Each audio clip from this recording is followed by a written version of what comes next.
ব্যথা হলেই পেনকিলার খাচ্ছেন? তাহলে একটু সাবধান। দীর্ঘদিন বা অতিরিক্ত কিছু ধরনের পেনকিলার খেলে কিডনির ক্ষতির ঝুঁকি বাড়তে পারে। তবে আমাদের দেশে বহুদিনের প্রচলিত দুধের সাথে হলুদ গুঁড়ো এবং তার সাথে 1 চিমটি গোলমরিচ গুঁড়ো মিশিয়ে পান করলে শরীরের হালকা ব্যথা এবং শরীরের প্রদাহ কমতে সাহায্য করতে পারে। তার কারণ কি জানেন? হলুদের সক্রিয় প্রধান উপাদান কারকিউমিনে প্রদাহ বিরোধী গুণ রয়েছে, যা ব্যথা ও প্রদাহ কমাতে সাহায্য করতে পারে।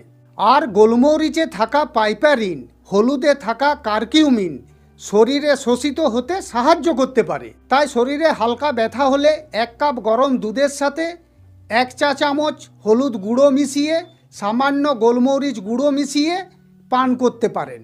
তবে একটা কথা মনে রাখবেন, এটা কিন্তু কোনো পেনকিলারের বিকল্প নয়। হলুদ শরীরে আর কি কি কাজে উপকারী হতে পারে যদি জানতে চান তাহলে কমেন্টে লিখুন আমি জানতে চাই বা ইয়েস।